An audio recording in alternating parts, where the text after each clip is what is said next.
Bismillahirrahmanirrahim. Assalamualaikum warahmatullahi wabarakatuh. Jumpa lagi dengan saya di Abil Maiwa Channel. Jadi di video kali ini teman-teman, kembali lagi admin akan membahas tentang peraturan baru atau ketentuan peserta seleksi kompetensi 1 pada pengadaan P3K untuk jabatan fungsional guru tahun 2021, yang mana informasi ini langsung dari Kementerian Pendayagunaan Aparatur Negara dan Reformasi Birokrasi Republik Indonesia per 16 Juli tahun 2021. Jadi ini adalah merupakan aturan terbaru atau surat resmi yang dikeluarkan oleh Kemenpan RB terkait beberapa pertanyaan guru-guru honorer seperti formasi sekolah induk hilang ataupun solusi bagi yang tidak memiliki formasi di sekolah induknya.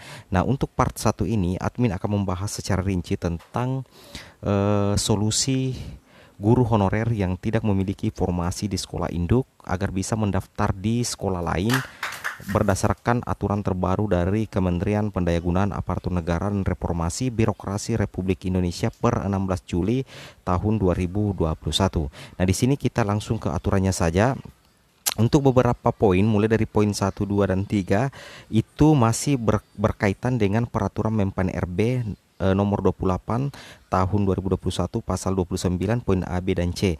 Namun di sini ada sebuah perbedaan yang harus teman-teman pahami, terutama di poin 5 dengan poin 6 dan poin 7 ya. Nah, di sini juga ada bedanya poin 7. Nah, jadi ada perbedaan, ada tambahan aturan yang menjelaskan lebih rinci lagi tentang guru honorer yang tidak memiliki formasi di sekolah induknya dan bagaimana cara benar untuk memilih formasi di sekolah lain. Nah, kita langsung baca di poin 5 saja supaya jelas. Itu di poin 5, dalam hal kebutuhan P3K sebagaimana dimaksud pada angka 2 ya, tersedia lebih dari satu dan terdapat sisa kebutuhan yang sudah tidak dapat didaftar dari pelamar yang berasal dari sekolah tersebut, pelamar dari sekolah lain sebagaimana dimaksud pada angka 4 itu dapat mendaftar pada kebutuhan P3K tersebut selama sertifikat pendidik atau kualifikasi pendidikan sesuai. Inti dari poin 5 ini adalah guru honorer dari sekolah lain itu bisa mendaftar atau melamar formasi di sebuah sekolah jika di sekolah tersebut masih ada formasi yang tidak diisi oleh teman-teman guru honorer di sekolah induk tersebut, atau ada kebutuhan formasi yang tidak bisa didaftar oleh pelamar dari sekolah tersebut.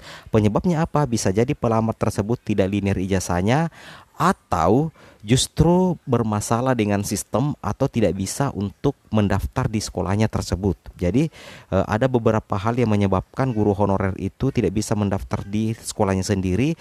Itu penyebab utamanya adalah mungkin karena faktor tidak linear dengan ijazah sehingga terjadi kekosongan formasi yang ada di sekolah tersebut yang tidak semuanya bisa diisi oleh guru honorer di sekolah induk tersebut. Nah, jika kejadiannya seperti itu, maka sebagaimana pelamar yang disebut dalam angka 4 itu bisa mendaftar pada sekolah tersebut asalkan sertifikat pendidik atau kualifikasi pendidikannya sesuai. Nah, jadi intinya untuk poin 5 itu adalah masih ada lowongan atau masih ada formasi yang tidak sepenuhnya diisi semua oleh teman-teman guru honorer di sekolah induk tersebut. Contoh, misalnya sekolah A, guru honorernya ada 2, sedangkan formasinya ada 4 misalnya ya, seperti itu.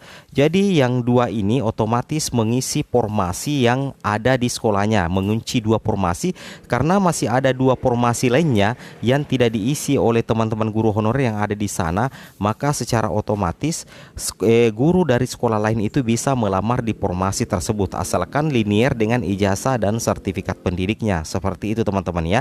Nah, kemudian tambahan aturan baru dari Kemenpan RB, pelamar sebagaimana dimaksud pada angka 5, berarti dalam angka 5 ini ada 2 kategori. Nah, terjadi pembentukan 2 kelompok teman-teman ya, untuk pelamar yang melamar di sekolah lain maupun guru sekolah induk yang ada di sekolah tersebut akan dibagi menjadi 2 kelompok.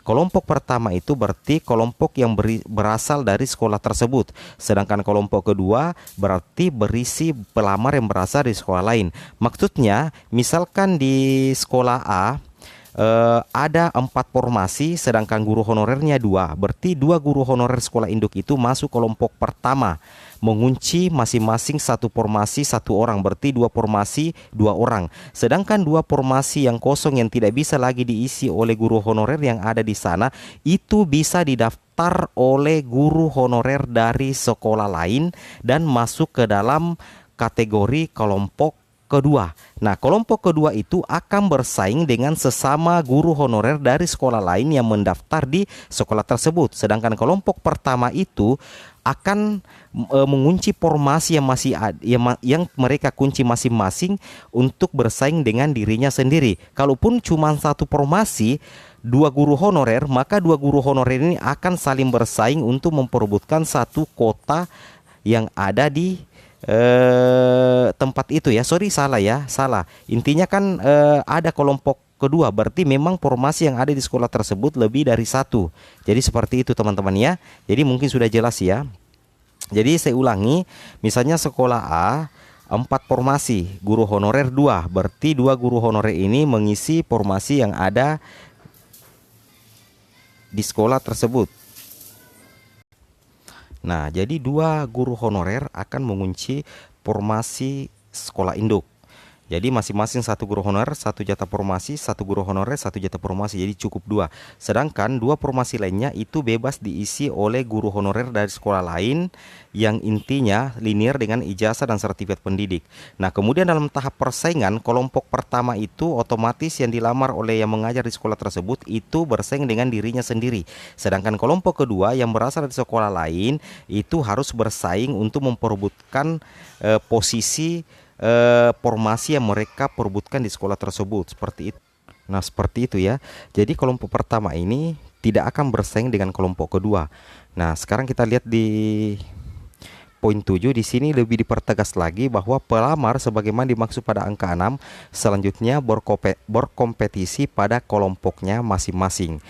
Nah, di poin 8, pelamar pada kelompok kedua berkompetisi untuk mengisi kebutuhan PP3K sebanyak sisa kebutuhan sebagaimana dimaksud pada angka 5. Nah, ini saya sudah jelaskan teman-teman ya, bahwa untuk poin 7 ini kelompok kedua itu akan berkompetisi pada kelompoknya masing-masing. Nah, jadi kelompok pertama bersaing dengan sesama guru honorer di sekolah induk tersebut. Jika memang formasi cuma 1 untuk mereka berdua, misalnya 2 dan 1 formasi. Tapi kalau sama-sama mengunci formasi, berarti guru honor itu bersaing dengan dirinya sendiri. Seperti itu ya. Kemudian kelompok kedua yang mengisi formasi yang tidak bisa lagi didaftar oleh kelompok pertama, karena lebih banyak formasi daripada guru honorernya, maka secara otomatis akan berkompetisi untuk memenuhi kebutuhan, sisa kebutuhan sebagaimana dimaksud pada angka 5. Artinya mengisi sisa slot yang sudah tidak bisa lagi didaftar oleh teman-teman guru honorer.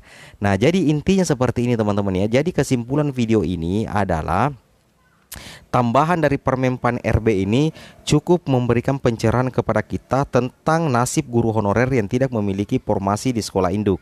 Jadi di sini intinya sudah jelas bahwa guru honorer dari sekolah lain itu tetap bisa melamar ke sekolah lain jika ada lowongan atau terdapat sisa kebutuhan yang sudah tidak dapat didaftar oleh guru honorer induk. Kemudian ketika mereka sudah mendaftar di sekolah induk, di sekolah lain yang ada guru honorernya, maka akan terjadi pembagian 2 kelompok teman-teman ya. Akan terjadi pembagian 2 kelompok.